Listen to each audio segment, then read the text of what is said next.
advance and be recognized, everyone, and welcome back to the Sitrep podcast, your forward operations space for all things military and historical wargaming. I am your host, Jim, and today we're taking one more look at the American Revolution, this time commemorating the 250th anniversary of the Battle of Bunker Hill, fought on the 17th of June, 1775.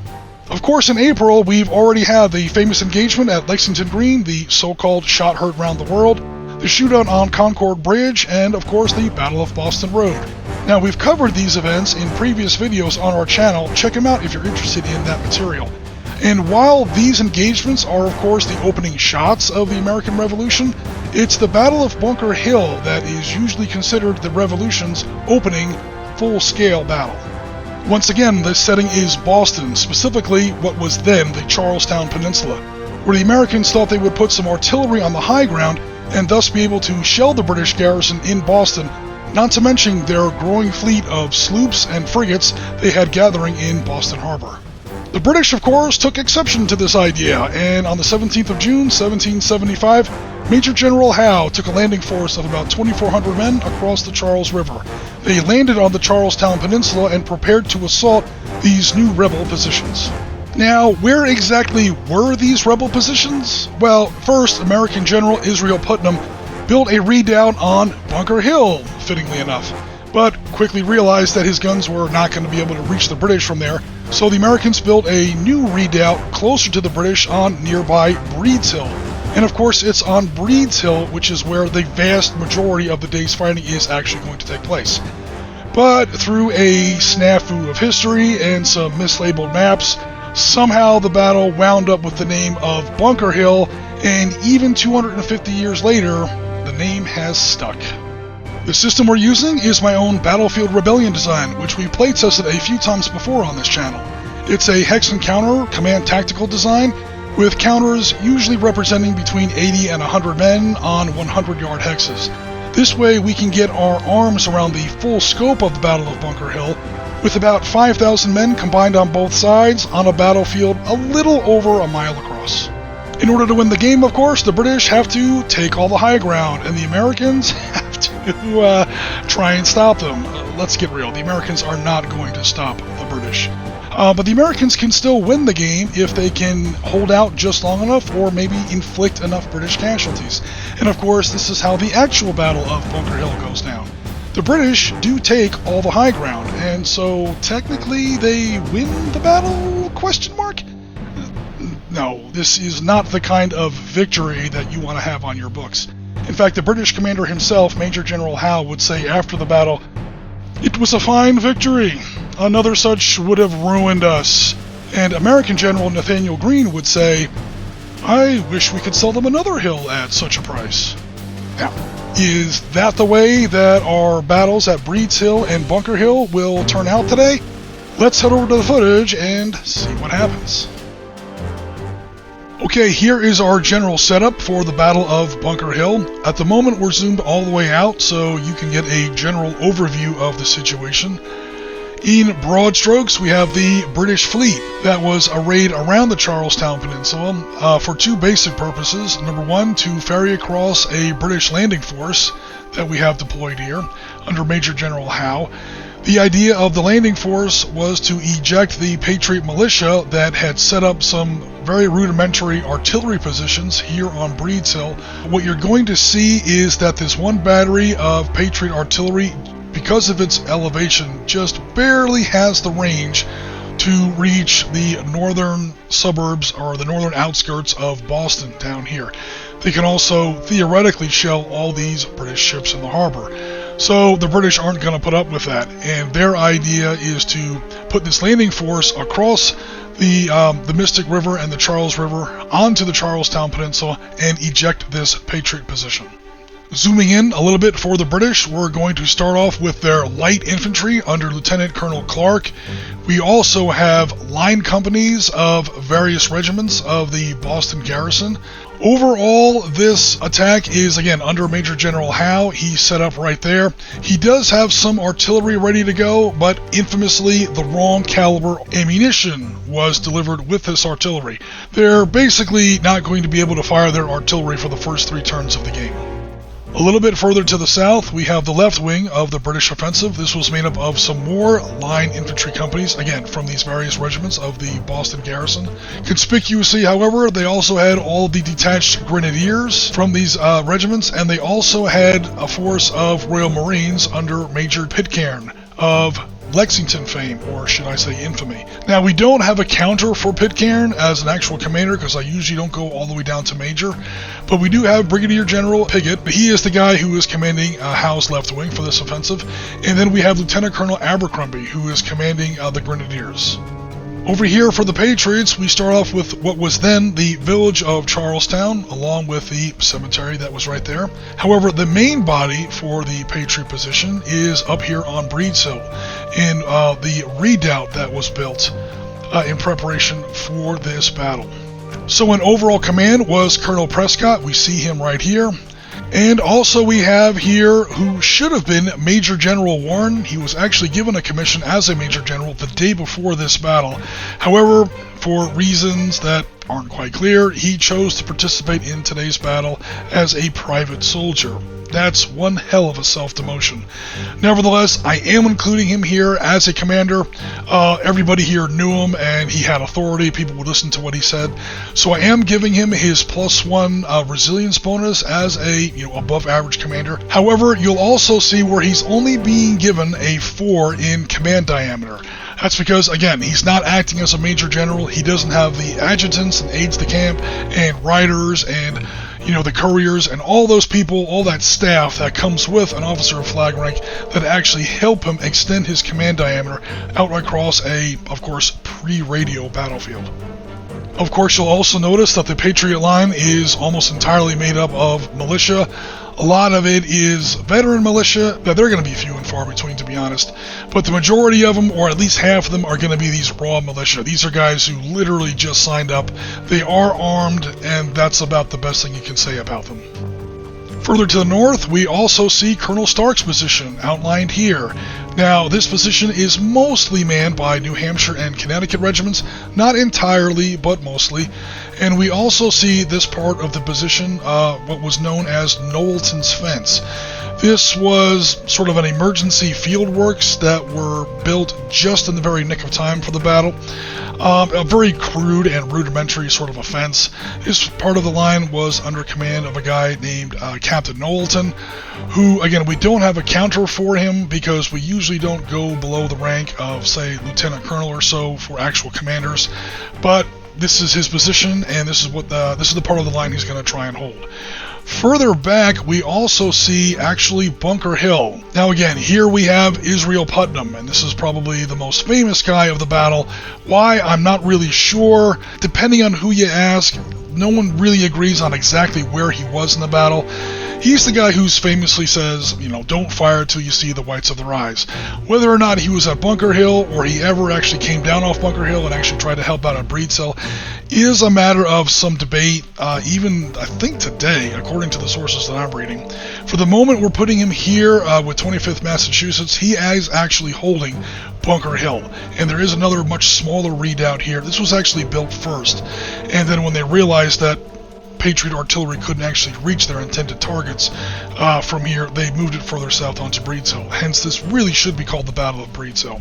One reason Putnam is so far back, he's officially the highest ranking guy on the table right now, is so he has sufficient command diameter and he can actually command these American reinforcements that will be entering at the beginning of turn 3. So, once again, that is the general layout. The British are charged with taking the heights of both Breeds Hill and Bunker Hill by the end of turn 12. They're 10-minute turns, so 12 turns equals 2 hours of combat. That's the actual historical length of the Battle of Bunker Hill, from 3 in the afternoon to 5 in the afternoon, 17 June 1775. Meanwhile, the Patriots have to either hold on to at least one of these two hills, spoiler alert, they're not going to do that, or by inflicting sufficient casualties on the British, even as they are almost inevitably routed clean off the Charlestown Peninsula. Okay, so starting off with turn 1, we begin with the combat phase.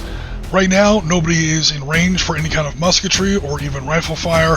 The British do have some artillery in position, but again, they're waiting for their quartermasters to actually bring up ammunition of the right caliber. So, special rule for this scenario, they are delayed for their artillery fire for the first 3 turns. Now, we are including all of these British ships. We're talking about sloops of war and frigates. So we are allowing these British ships to move and fire on shore targets within, of course, certain restrictions. Now, again, combat takes place first, so we're checking the line of sight. Now, you gotta remember, guys, like this line of sight is broken by that tree hex here. These easily broken by these tree hexes here. There's going to be a lot of blocking terrain here, so these ships are having a hell of a time right now seeing anything. I'm checking a few more times. I think only HMS Glasgow has a long-range shot that can maybe hit this flanking Patriot position here. So I tell you what, they are in range. They're 12 hexes off. Okay, so again, she gets 2 dice at this range, and what she's going to be rolling against is this unit's resilience. This is not only the physical toughness of the unit, but even more importantly, its training, its moral toughness, its unit cohesion. And yeah, being raw militia, it's not that great.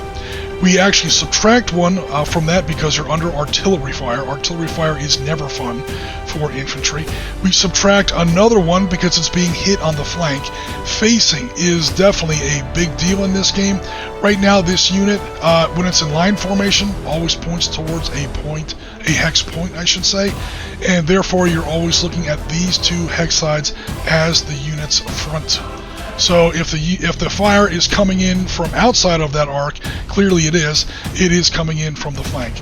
So -1 to its resilience for artillery, -1 to its resilience because it is being hit from the flank, +1 because it is in a light woods hex. So it's going to be a net -1 off of its resilience. That 3 goes down to a 2. That's the new target number for HMS Glasgow's 2 dice. So I've got my dice box ready. I've even got my British dice. I've even got my American dice in their blue and buff, even though Americans weren't really wearing blue and buff at this period of the war, but nevertheless. Alright, so we've got, like I said, 2 dice, and we're rolling against an adjusted 2. A 2+ counts as a hit. Okay, so those are going to be 2 hits. So the way the damage system works in this game, it's very, very simple. 1 hit, the unit is shaken. 2 hits, the unit is routed. 3 hits, the unit is destroyed in place outright.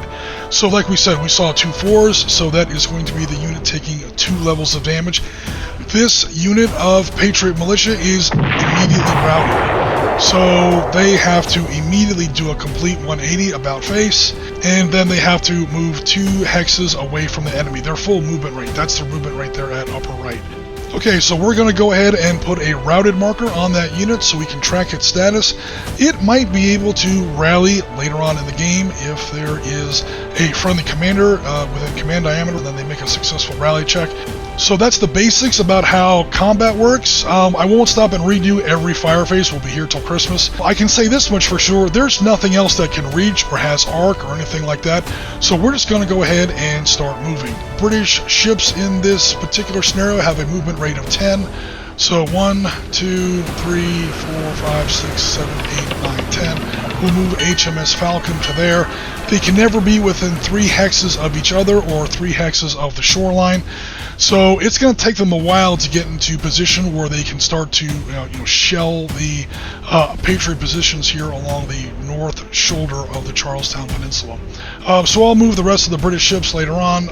Meanwhile, I'm going to go ahead and start moving their light infantry. One of the big differences for light infantry is that they have a movement rate of 3. They're light infantry. Now they could move 1, 2, 3. They still can't reach the Patriot line here at Knowlton's Fence. However, they are now in range of, American musketry. So they're going to hold back just a little. That way, next turn, because right now they're out of range, but next turn they can move again, and now they'll be within charge range. This way, I'm being careful with my distance and my spacing and my timing, so that I only have to spend 1 phase under American musketry before my light infantry can actually come to contact and start putting British bayonets into American bellies. Continuing on here with British movement, you'll notice I'm now in the line companies, and these guys, they only have a movement rate of 2, so they're a little slower. They're not light infantry. So I am pretty much just moving them all forward as best I can. Okay, heading down here to the southern end of the British line, we're going to start off with some bayonet charges. Okay, so the units I'm talking about are going to be these 2 groups of Grenadiers and these 2 units of Royal Marines. Okay, the next thing we got to check is to make sure that all units that we want to charge are within command diameter radius of a commander. Obviously, Lieutenant Colonel Abercrombie is right behind these 2 stacks, so we have no problems there. We go ahead and make what's called charge initiation checks. This is basically a morale test. So Grenadiers are pretty hard. They're some of the hardest troops in the British military at this time. So they start off with a 5. We see the 5 there for their resilience. They have to roll a 5 or under on a d6. Again, they're Grenadiers. They're probably going to do it. And sure enough, they both make their charge initiation check. So they are going to move their 2 hexes to charge. Now, you don't have to make that check every time you want to move your units, only when you want to charge an enemy unit. Okay, next we're going to do the same thing here for these 2 groups of Marines. Their resilience is a little lower, it's only a 4, but again, we'll see what they do. Okay, they both make it as well. Alright, so all 4 of these British units are going to charge. We're going to have to resolve American opportunity fire because, yeah, the Americans do see this coming, and they're not just going to stand there and wait for it. Now, we do have to note the militia units facing. Again, the top of the counter always shows its facing. That's its front. Unit in linear formation in this day and age cannot just shoot to the side. It's not a turreted tank or anything like that. So it's going to have to fire into these hexes. What that means in this situation, obviously, they can target the Grenadiers, they can't really target the Marines. So they're going to put 2 dice of point-blank musketry into the Grenadiers' front as they come in. So the first number on the counter for combat, that is the unit's melee attack. Then it's close range fire, it's long range fire, again, then it's resilience and it's movement. So here we're looking at its close range fire, which is 2 dice of actual damage. So the only modifier we have to watch out for in this case is that these Grenadiers are in light buildings, so their resilience, already high at a 5, goes up to a 6. These Patriot Militia have to, they get 2 dice, but they have to get a 6 up on 2d6. So we'll make sure we get some continental blue dice here, and we'll see if we get any 6s. Okay, there they did actually get 1. So one group of those Grenadiers are going to be shaken, and they will not be able to charge. In fact, they are going to, once a unit becomes shaken, it automatically falls back while maintaining its facing 1 hex back from the enemy. We'll also put some musket smoke in front of the Americans just to show what's going on there.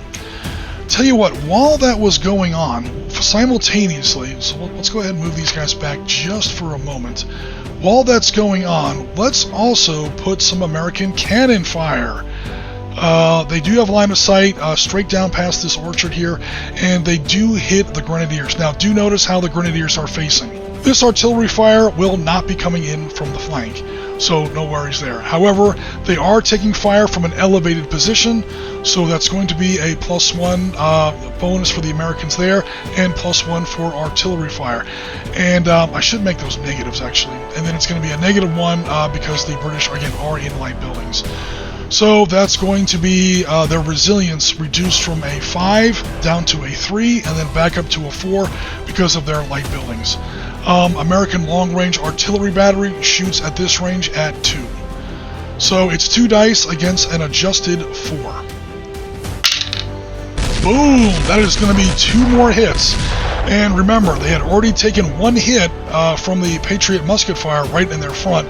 They took 2 more hits. Again, 1 hit is shaken, 2 hits is routed, 3 hits is destroyed in place.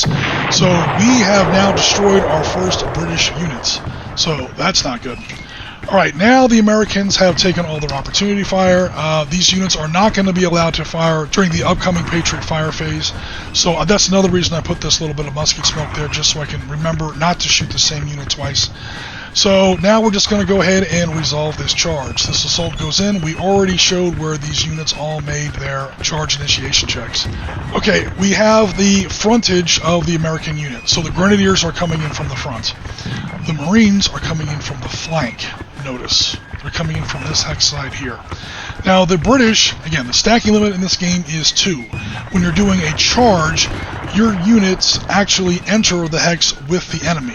So it's kind of a temporary suspension of the stacking rules, but you're still only allowed to have 2 of your units in the hex and 2 of the enemy units in the hex. So the British can either charge from the front with the Grenadiers or from the side with the Marines. Obviously they're going to charge with the side from the Marines. So we're going to have the Marines go in with 2 units. That's 2 points apiece. They are an infantry charge. That's -1 to the American militia's resilience. They are attacking from the flank. That's another -1, +1 because the Patriots are in buildings, light buildings there. So net, their resilience is reduced to a 3. And again, they get to roll 4 dice, 2 for each unit. There is the melee combat value at the upper left of the counter. Ooh, there it is. Again, 1, he's shaken. 2, he's routed. 3, he's destroyed in place. We also have a destroyed Patriot unit. And these Marines now occupy that hex. Alright, cool. So, hey, when everything else fails, the British go with the cold steel. They go in there with the bayonet, and they get the job done that way. And that's the basics of how melee combat works. Okay, now beginning American turn 1. And just to show you guys how this works, we are starting off with the command phase. Number 1, we check to make sure all American units are within command diameter. Yes, they are. They were set up that way. We do also want to see if we can rally this routed unit. So, is there an American commander within command diameter radius? Yes. I really should be a Major General Warren is right here.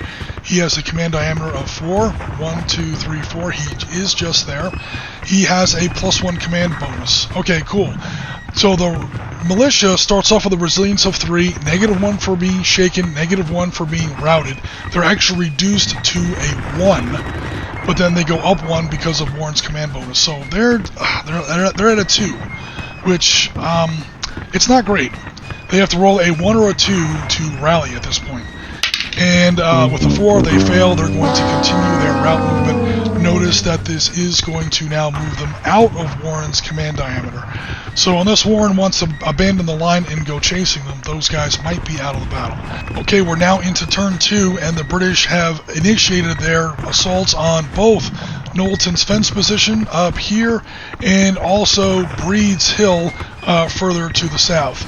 So all of these British units have made their charge initiation checks. The units that did not are the ones that you see here, lingering back. So let's get started into the opportunity fire and see how this works out.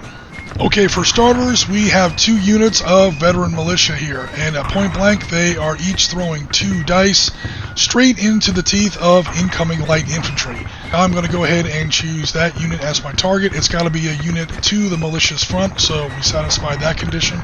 So it's going to be 4 dice against the 4.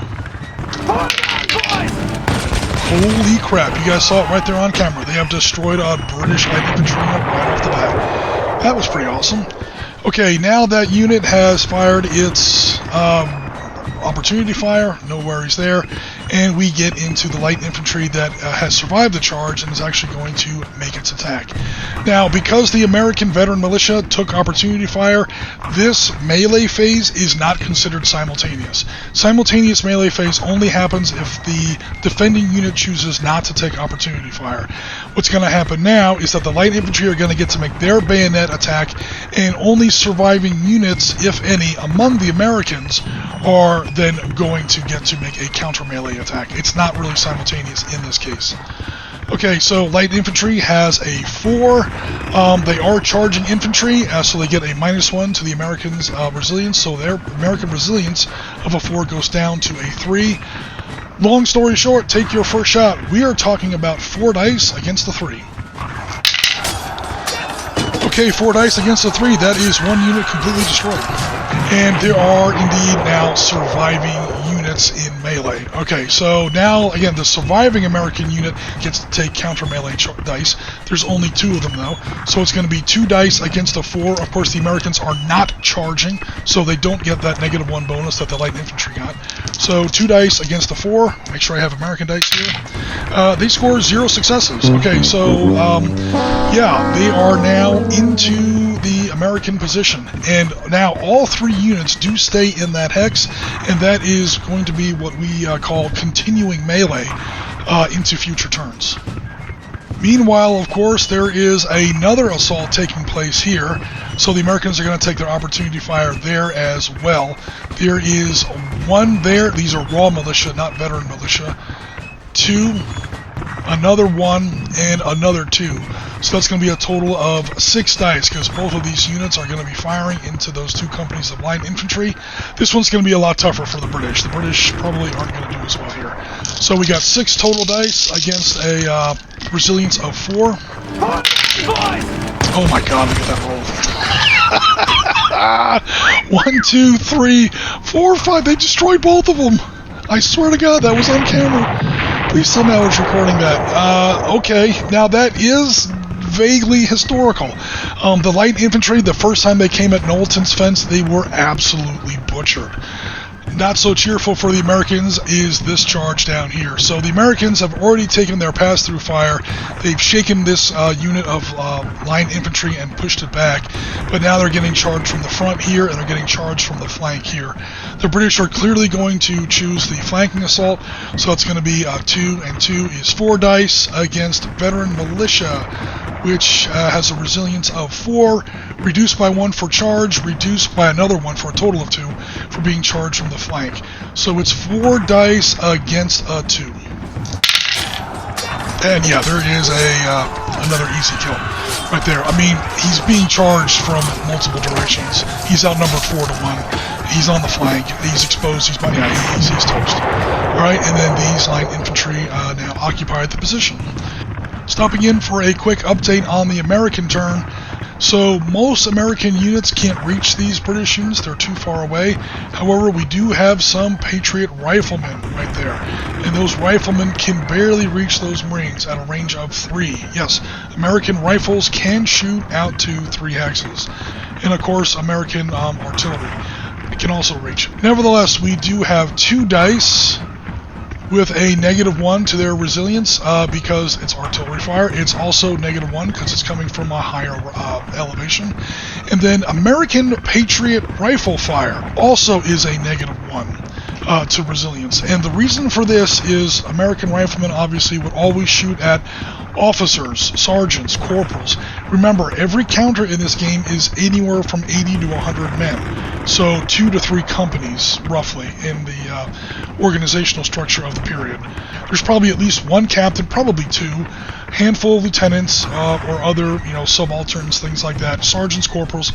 The riflemen are picking those men out. This defense value, this resilience value, is strictly a measure of unit coherency.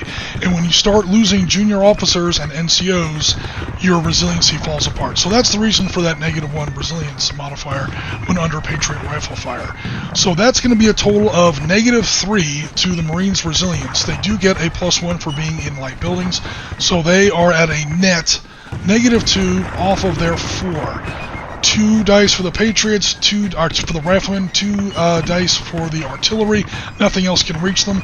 So we're talking about 4 dice against an adjusted target of 2. And yeah, 4 dice against the 2. That is going to be another unit destroyed in place. So one thing that we're getting right is the amount of British casualties that they took in this battle. That's for damn sure. Later on in the American turn, we have something else I wanted to show you guys. The Americans are mounting a bit of a counter-assault on Breed's Hill to throw some of these British line infantry off the hill. So they made their charge initiation checks, at least some of them, and as they made their charge, the British took their opportunity fire, did enough damage to rout these veteran militia. Now the reason I wanted to show this one is because it does show how charges work when charges are coming in from different directions. So we got some of them coming in from the front, some of them coming in from the back, and then we got some of them coming in from the rear. So Again, you wind up in the same hex. You're allowed to have 2 of your units in that same hex and 2 of the enemies. It's a temporary suspension of the stacking rules. So we got one of them that came in from the front and one of them that came in from the side. We could just roll them. We just have to roll them separately because they are going to be against different target numbers. So line infantry start off with a resilience of 4. The veteran militia are coming in with 2 dice. They get to subtract 1 from the British resilience because it is an infantry charge. So here we go. It's going to be the first 2 dice. These are the guys coming in from the front. 2 dice against an adjusted 3. Okay, and that's going to be 1 hit. This one doesn't count. Right now for the second unit that is coming in from the British flank. This is going to be 2 more dice, but now they have additional -1 modifier for a charge against the flank. The British resilience is now reduced to a 2. 2 more dice against a 2. And that's going to be 2 more hits. Alright, so one of these units is destroyed, the other one is not, and again, we have more continuing melee in the hex. Now on to British turn 3, and sure enough, the Grenadiers have made their charge, Royal Marines have made their charge, and it did cost them another unit of Grenadiers to American opportunity fire from cannons and rifles. And I just wanted to turn on the camera because, again, Grenadiers on a bayonet charge, ouch, this is probably going to hurt quite a bit. So the Grenadiers get 3 on a bayonet charge. The Royal Marines, they get a 2. So it's 5 total dice against American riflemen. Start off with a 4, but they are facing a bayonet charge that reduces it by 1 down to a 3. Back up to a 4 because the Americans are in woods. So we have a total of 5 dice against a 4. And yeah, 5 dice against the 4. That is going to be a destroyed American rifleman unit. Finally, the British hated the rifles, but they're out of here. And now what we're left with is counter melee with raw militia. So I mean, raw militia versus Grenadiers. You do the math. We're looking at 1 dice. They don't get a charge bonus because they're not charging; they're being charged. In fact, the Grenadiers now get the same +1 bonus because they're in the same light woods as everybody else. So it's going to be 1 dice against an adjusted 6. So yeah, that's going to be a lot of fun. Let's see if they can maybe shake the Grenadiers. No, didn't think so. Alright, and one last thing I wanted to show real quick. Even if the Patriot rifles survive their initial melee, they would get no counter melee. They have a 0 there in melee. The American rifle was basically a civilian hunting weapon, could not accept the bayonet. But here, once it gets to a bayonet battle, riflemen are basically useless. And speaking of long-range fire, HMS Falcon, which was already in position, she started the turn in that hex. So she was able to take a shot and easily destroy that routed American unit that was on its way away from Nobleton's fence. Routed units are really easy to destroy because their resilience takes a -2 modifier for being routed. So they started off with a 4, -2 for being routed, -1 for cannon fire, -1 for being hit in the flank. Their resilience is a 0. Even I can beat a 0 on a D6, and you only have to get 1 more hit. So routed units are really easy to clean up. So HMS Falcon got an easy win there. Okay, things are getting a little complicated here on the eastern shoulder of Breed's Hill. So you may remember from turn 2, we had a continuing melee here. These 2 Patriot units managed to score 2 hits against this unit of line infantry and rout it. Again, 2 hits is a rout. Meanwhile, the Shaken unit that was here during the British command phase managed to rally, and then he also made a charge initiation check. So the British are now basically doing their second assault of Breed's Hill. So now we have 1, 2, 3, 4, 5, 6, 2 for each unit. We're using the melee number there. All these 2s here at the upper left corner. So we got a grand total of 6 dice against veteran resilience of 4. Subtract 1 for infantry charge. And that is going to be a kill and a shaken. So the British have definitely taken that hex.